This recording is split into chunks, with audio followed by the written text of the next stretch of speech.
ఉన్న బంగారాన్ని విడిపించి ఆ రోజు ఆన్లైన్ రేటుకే మేము కొంటాం. Sharma gold company. నమస్కారం, వెల్కమ్ టు సుమన్ టీవీ. నేను గీతాంజలి. ప్రస్తుతం మనతో పాటు ఇస్కాన్ నుంచి ప్రణవానంద ప్రభుజీ ఉన్నారు. ప్రపంచవ్యాప్తంగా ఎన్నో దేశాల్లో ఆ కృష్ణ భగవానుడి లీలల గురించి ప్రవచనాలు చెబుతూ ఎంతో మంది జీవితాల్లో మార్పును తీసుకొచ్చారనే చెప్పుకోవాలి ప్రణవానంద ప్రభుజీ గారు. ఎందుకు అనంటే ఎన్నో బాధలు మేము పడ్డామని, మా జీవితంలో కొన్ని మేము మార్చుకోలేకపోతున్నామని ఇబ్బంది పడేవాళ్ళు కేవలం వారి ప్రవచనాలు విని మార్పు చెందారు. ఆ కృష్ణుడి గురించి ఇంకా బాగా తెలుసుకోగలుగుతున్నారు.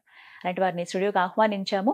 అయితే ఇవాళ మనకున్నటువంటి కొన్ని సందేహాలని గురువుగారి మాటల్లో విని అవి నివృత్తి చేసుకుందాము. అలాగే ఎన్నో పర్వదినాలు కూడా రాబోతున్నాయి ప్రస్తుతం, వాటి గురించి కూడా వారి మాటల్లో విందాం. హరే కృష్ణ ప్రభుజీ. హరే కృష్ణ మాతాజీ. ఎలా ఉన్నారు? బాగున్నాం, మీరు ఎలా ఉన్నారు? చాలా బాగున్నాను. ఆ కృష్ణయ్య దయ వల్ల అంతా బాగున్నాం. మీరైతే చాలా బిజీగా ఉన్నారు, దేశ విదేశాలు వెళ్తూ ఉన్నారు. అక్కడ ఆ కృష్ణయ్య గురించి చెప్పటం కానీ, ఆ స్టేటస్లు అవి చూస్తాను కదా, భలే సంతోషం అనిపిస్తుంది. అంటే మీతో ప్రయాణం అనేది అప్పుడప్పుడు జరిగినా చాలా సంతోషం అనిపిస్తూ ఉంటుంది. పర్వదినమే శ్రీకృష్ణాష్టమి అందరికీ ఇష్టమైన పండుగ. మరీ ముఖ్యంగా తల్లులకి బాగా ఇష్టం. ఎందుకంటే వాళ్ళ పిల్లల్ని చిన్ని కృష్ణయ్యలాగా తయారు చేసి కృష్ణయ్యే వచ్చాడు, ఇంట్లో ఉన్నాడు అన్నట్టుగా మురిసిపోతూ ఉంటారు. అలాంటి కృష్ణాష్టమి అసలు ఎలా జరుపుకోవాలనేది చాలామంది సందేహం.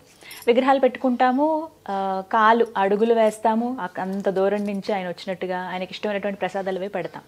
కానీ అసలు కృష్ణయ్యకి ఎలా చేస్తే ఇష్టం కృష్ణాష్టమిని, ఆ పండుగను మేము ఎలా జరుపుకోవాలి, అసలు కృష్ణాష్టమి విశిష్టత ఏంటి, ఈ వివరాలు చెప్పండి. భగవంతుడు ఎంత దయ కలగవాడు, ఎంత ప్రేమ కలిగిన వాడు అన్నదానికి ఒక ఉదాహరణ చెప్పాలి అని అంటే ఆయన ఈ ప్రపంచంలో అవతరించడం. ఇప్పుడు చూడండి, ఎవరైనా అన్ని రకాల కంఫర్ట్స్, అన్ని రకాల సుఖాలు ఉన్న ప్రదేశాన్ని వదిలేసి ఏదన్నా ఆస్టియర్ ప్రదేశానికి వెళ్తారా? ఎవరు వెళ్ళడానికి ఇష్టపడరు. అందరూ ఎక్కడైతే బాగా ఉంటుందో అక్కడే ఉండాలనుకుంటారు. కానీ ఆయన వైకుంఠాన్ని వదిలేసి ఈ ప్రపంచంలోకి మళ్ళీ వస్తూ ఉంటారు. యదా యదా హి ధర్మస్య గ్లానిర్భవతి భారత. ఎక్కడైతే ధర్మాన్ని సంస్థాపన చేయాలో, ఎక్కడైతే తన భక్తులు తన కోసం ప్రార్థన చేస్తారో అక్కడ భగవంతుడు వచ్చేస్తాడనమాట. శ్రీకృష్ణుడు స్వయంగా ఈ భూలోకంలో ఆవిర్భవించారు. ఎవరికి ఆవిర్భవించారు? దేవికి వసుదేవుడికి. ఎంత ప్రేమ భగవంతుడికి అని అంటే, మీరు చూడండి, చాలా మందికి ప్రశ్న, అసలు భగవంతుడు ఎందుకు ఆవిర్భవిస్తారు, అసలు ఎందుకు ఆయన అవతారాన్ని స్వీకరించారు? ఒకసారి ఒక రాజుగారు వెళ్ళి ఒక ప్రశ్న అడిగారనమాట తన మంత్రి గారు. అయ్యా, ఎందుకు మీ దేవుడు అవతారాలు స్వీకరిస్తారు? మా ఆయన అయితే ఎప్పుడు స్వర్గంలో కూర్చొని అక్కడ నుంచి శాసిస్తారు, మీరు ఎందుకు ఇన్ని అవతారాలు స్వీకరించాల్సి వస్తుంది? మీ భగవంతుడికి అక్కడ నుంచే పని చూడొచ్చు కదా అని అంటారనమాట. అప్పుడు ఆ మంత్రి గారు అంటారు, రేపు ప్రొద్దున రండి, ఒకసారి నది తీరానికి నేను చూపిస్తాను అని అంటారు. సరే అని రాజుగారు వెళ్తారు. నెక్స్ట్ డే ఒక పెద్ద బోట్ ఏర్పాటు చేసి ఉంటుంది. దాంట్లో చాలా మంది సైనికులు ఉంటారు, మంత్రులు ఉంటారు. ఈ రాజుగారిని రమ్మంటారు. సరే అని బోట్ ఇలా నది లోపల వెళ్తూ ఉంటుంది. బోట్ ఎప్పుడైతే నది మధ్యలోకి వచ్చేసారో రాజుగారి పిల్లవాడిని తీసుకెళ్లి నీళ్ళలో పడేస్తారు. పడేయంగానే ఒక్క నిమిషం రాజుగారు హఠాత్ అయిపోయి ఒక్కసారిగా దుంకేస్తారు నీళ్ళ లోపలికి కాపాడడానికి. కాపాడేసి ఎలాగోలాగా ఆ పిల్లవాడిని పట్టుకొని తీసుకొచ్చి బయటపడేస్తారు. నీళ్ళంతా బయటికి తీసుకెళ్లి చాలా జాగ్రత్తగా ఆయన పెట్టుకుంటాడు. వెంటనే ఈ మంత్రిని అడుగుతాడు, ఎంత ధైర్యం ఉంటే నువ్వు నా పిల్లవాడిని లోపల పడేస్తావు అని అంటే, మంత్రి గారు అన్నారు, అయ్యా సరే నీ పిల్లవాడిని పడేసాను, ఇంతమంది భటులు ఉన్నారు, ఇంతమంది మంత్రులు ఉన్నారు, ఇంతమంది నీ పర్సనల్ అసిస్టెంట్లు ఉన్నారు, ఎవరినో ఒకరిని పంపించకుండా నువ్వే ఎందుకు దుంకావు అంటే, నా పిల్లవాడు అంటే నాకు ప్రేమ, వాడిని కాపాడడానికి దుంకాను. అంతే మన భగవంతుడు కూడా.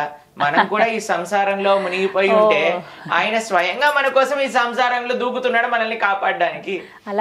ఆయన వివిధ అవతారాలు స్వీకరిస్తూ ఉంటాడు, మరలా రాముడిగా, కృష్ణుడిగా, నరసింహుడిగా, వామనుడిగా. ఎవరి కోసం అంటే మనం ఈ సంసారంలో పడిపోయాం, మన సంసారం నుంచి బయటికి లాగడానికి. కాబట్టి ఆ భగవంతుడి యొక్క అన్నిటికంటే గొప్ప ప్రేమ, భగవంతుడి యొక్క కృప ఎలా మనకు తెలుస్తుంది అంటే ఆయన అవతార మాధ్యమంలో తెలుస్తుంది.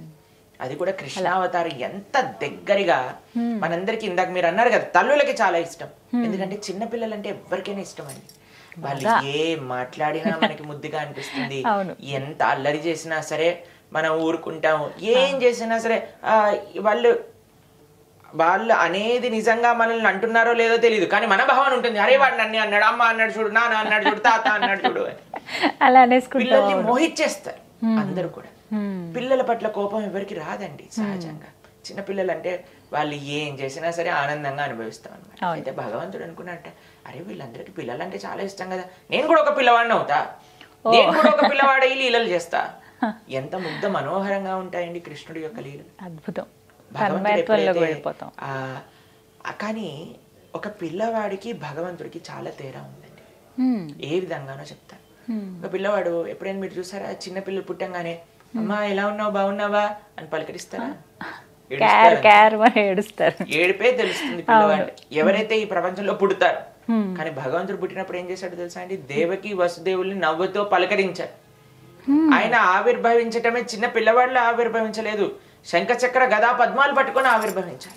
జలధరు దేవు నాజాను చతుర్బాహు సరసీలు జాక్షు విశాలాక్షు జారు గదా శంఖ చక్ర పద్మ విలాసు కంఠ కౌస్తువమణి కాంతి బాను కమనీయ కటిసూత్ర కంకణ కేయూర శ్రీవత్సలాంచ నాంచిత విహారు సులకుండల ప్రభాయుత కుంటల లాటు వైడూర్య మణి గణవర కిరీటు బాలు పూర్ణేందు రుచిజాలు సుగుణాల బాలు భక్తలోకపాలు కృపా విశాలు చూచి తిలకించి పులకించి యొబ్బి చెలరేగ వసుదేవుడు ఉత్సహింపే అంటాడు పోతన గారు భాగవతంలో. ఒక పెద్ద ఉత్సాహంగా ఉండిందనమాట దేవకి వసుదేవులకి. ఎలా చూసారు అని అంటే శంఖ చక్ర గదా పద్మాలు, కిరీటం పెట్టుకొని, వైజయంతి మాల, కమలాలతో మాల, తులసీ దళాలతో మాల, పట్టు పీతాంబరం కట్టుకొని, అమ్మా నానా మీరు ఎవరో తెలుసా మీకు పూర్వజన్మలో అని వాళ్ళ వృత్తాంతం అంతా చెప్పేశారు కృష్ణుడు. అందుకే మనము ఈ ప్రపంచంలోకి వస్తే దాన్ని పుట్టుక అంటారు. కానీ కృష్ణుడు ఈ ప్రపంచంలోకి వస్తే ఆవిర్భవించుట అంటే. ఎలాగైతే సూర్యుడు ప్రతిరోజు ఉదయిస్తారు, సాయంత్రం పూట అస్తమిస్తారు, మనం ఇలా అన్నాం కదండి, సూర్యుడు పుడతాడు సాయంత్రం పూట చనిపోతాడు అంటారా? మనకు కనిపించట్లేదు, ఇంకెక్కడో ఉన్నాడు ఆయన. అంతే. కాబట్టి భగవంతుడు కూడా ఆయనే ఇప్పుడు పుట్టాడు ఇప్పుడు వెళ్ళిపోయారు అనేది ఉండదండి. మనకి కనిపించట్లేదు కానీ ఆయన ఇంకెక్కడో లీలలు చేస్తూ ఉన్నారు. భగవంతుడి యొక్క అవతార ప్రయోజనమే మనందరి యొక్క మనస్సు ఆయన పైన ఆకర్షింప చేయడానికి, ఆయన లీల ద్వారా. అందుకే జన్మ కర్మచ మే దివ్యం అని భగవంతుడు చెప్పాడు భగవద్గీతలో.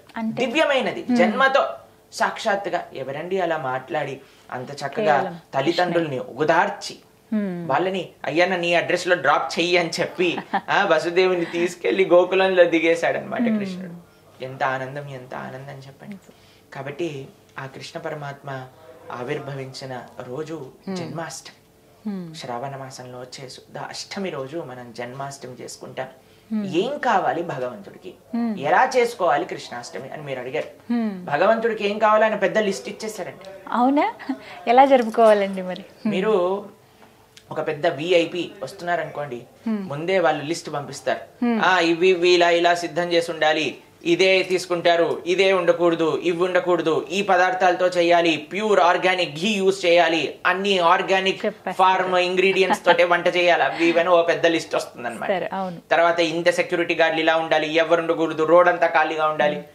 మన కృష్ణుడు చెప్పిన ఒక చిన్న నార్మల్ విఐపి, ఒక మెయిన్ పర్సనాలిటీకే ఇంత పెద్ద పెద్ద లిస్టులు పంపిస్తారండి. అనంత కోటి బ్రహ్మాండ నాయకుడు ఎంత పెద్ద లిస్ట్ ఇచ్చాడో ఒకసారి ఆలోచన చేయండి. చెప్పనా ఆయన ఏం లిస్ట్ ఇచ్చాడు? పత్రం పుష్పం ఫలం తోయం, ఈ 4 మాత్రమే ఇచ్చాడు. కృష్ణుడు అడిగింది 4. పత్రం పుష్పం ఫలం తోయం. అన్నిటికంటే చాలా ట్రికీ వర్డ్ ఒకటి యూజ్ చేశాడు ఆయన. పత్రం పుష్పం ఫలం తోయం యోమే భక్త్యా ప్రయత్న. ఈ 4 భక్తితో సమర్పించాలి. ఏంటి పత్రం అని అంటే తులసి దళములు కానీ ఏవైతే పత్రం ఉంటుందో, ఆకులు, భగవంతుడికి ప్రేమతో ఒక్క చిన్న తులసి, మనం వింటాం కదండి రుక్మిణీదేవి ఒక తులసి దళంతో కృష్ణుడిని ఆకర్షింపజేసుకుంది. పత్రం పుష్పం పూలు, పత్రం పుష్పం ఫలం అంటే ఫలములు, తోయం అని అంటే నీరు పాలు అలాంటి ఏమన్నా ద్రవ్యం. కేవలం ఈ మాత్రము భగవంతుడికి ప్రేమతో సమర్పణ చేయటం చేత ఆయన మన వశమైపోతాడు.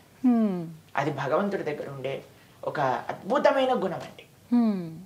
ఆయనకి ఏ ఆడంబరాలు అవసరం లేదు, ఆయన అడగరు. కానీ మనకి ఎంత ప్రేమ ఉంటే మనం అంత చేస్తాం కదండి.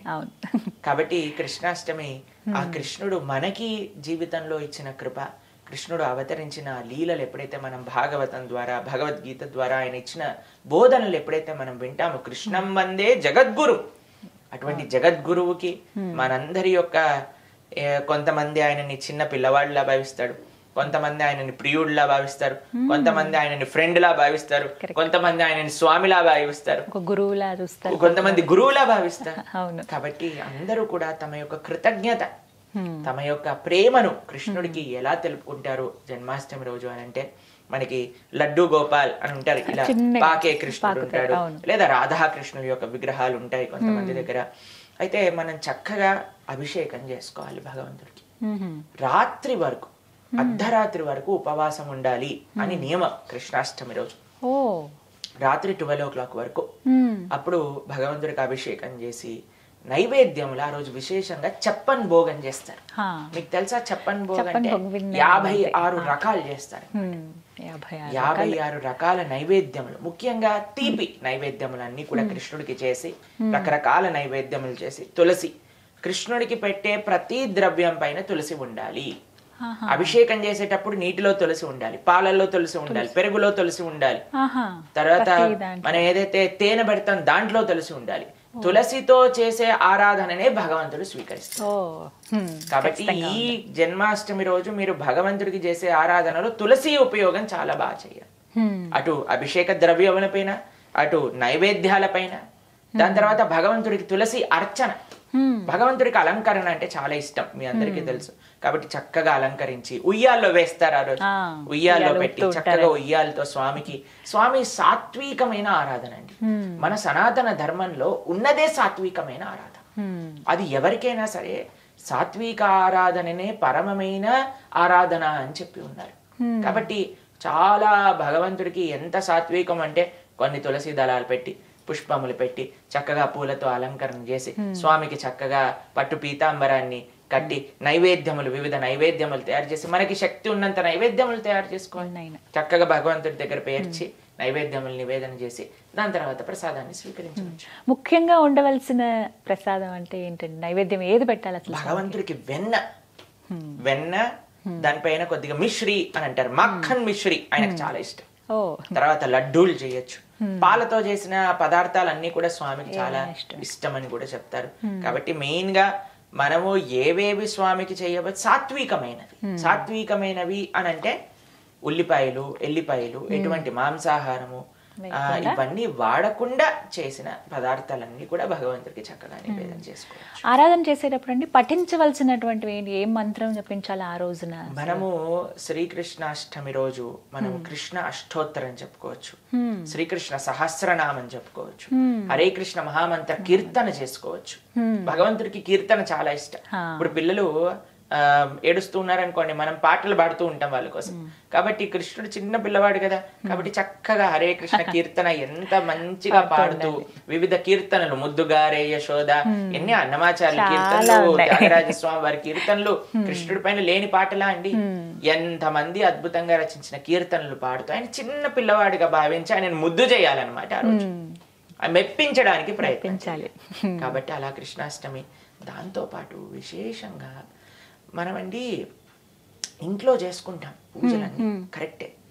కానీ ప్రతి ఒక్క ఉత్సవం ఎప్పుడైతే మనం చేసుకుంటామో, ఒక దినచర్యలో ఉత్సవం రోజు మనం ఆలయానికి వెళ్ళటం కూడా ఒక పద్ధతిగా మనం పెట్టుకోవాలి.